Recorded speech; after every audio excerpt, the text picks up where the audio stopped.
Hi guys, Tory candidate Penny Mordaunt is either a liar or a fool, and perhaps it isn't even as clear-cut as that. Something that seems to be helping her at the moment is that she's a relative unknown, so she doesn't have any baggage, or baggage that we know of. However, her dishonesty over trade deals with the US states, which are in reality memorandums of understanding, these states will still have to respect federal law when it comes to trade, but don't bother Brexiteers with detail. So again, she either doesn't understand this or she is lying. But her latest lie has to be Turkey and the UK veto. Have a listen to what she said when she appeared on Ian Dale's show on LBC. In the Brexit referendum, and a lot of people have been contacting me, wanting me to ask you this question. In the Brexit referendum, you said that Turkey was about to join the EU and that we would have no veto over that, leading possibly to 75 million Turks coming into the EU. Now, that was not true, but even when the truth was pointed out to you, you didn't apologise for saying something which was untrue. I actually stand by that, Ian. I stand by something that's untrue.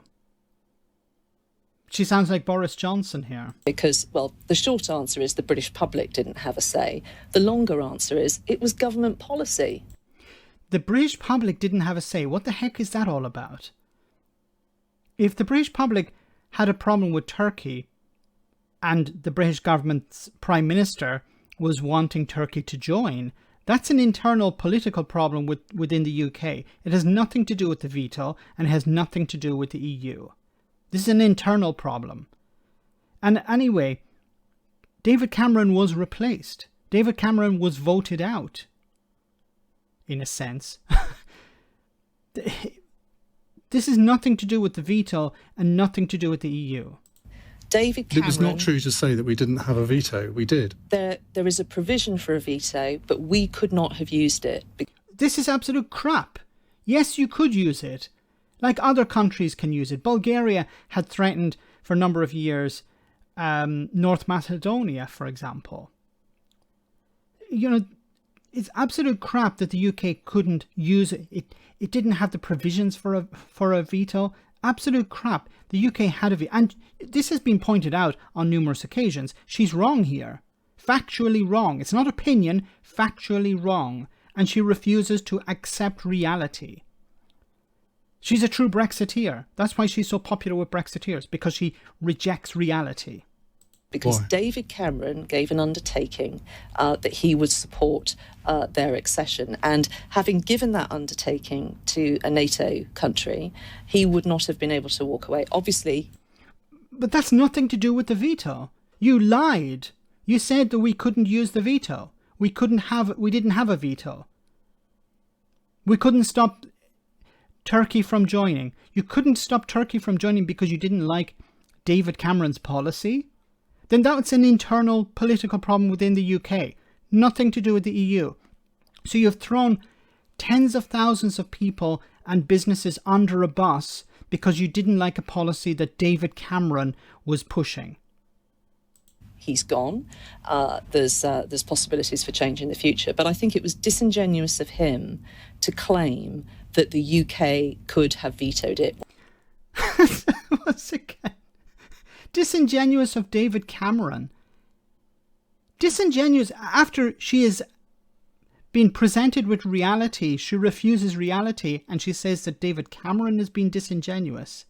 When it was his own policy and he'd given that Well, but it could have vetoed it. I mean, he could have easily changed policy, or a different Prime Minister could have come in and had a different policy. But the fact of the matter is, legally, we were perfectly entitled to veto Turkey's accession. The Prime Minister wasn't, and the British public wouldn't have had a say.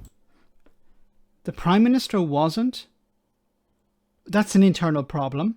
If the UK government didn't want to use the veto, that's an internal political problem. And the British people didn't have a say. Yes, they did. They could replace David Cameron. They couldn't replace Boris Johnson. Boris Johnson can't be replaced, it seems.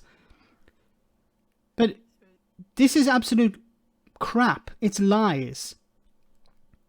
And she just gets away with it. But don't take my word or Ian Dale's word for this. This is from a former diplomat. It says here, Readers should recall that the Tory leadership candidate Penny Mordaunt is best known for persistently purveying falsehoods during the 2016 EU referendum campaign. During a TV interview with Andrew Marr playing on fears of mass immigration, she claimed that Britain would not be able to stop Turkey joining the EU. As a former EU ambassador to Turkey, I can confirm that Turkey was not and is not in line for EU membership. Its membership of the EU customs union does not grant it free movement of people. Britain has always had a veto over any aspiring member, and if Mordaunt had previously had any credibility, her infamous dishonesty about Turkey destroyed it. I thought part of the reason for ditching Boris Johnson was his habit of lying. This is Michael Lake, former EU official and diplomat. And following all of that, it looks likely she's going to replace Boris Johnson and be the next Prime Minister. Let me know in the comment section, guys, what you think about all of this. As always, your comments are greatly appreciated. Thanks a lot.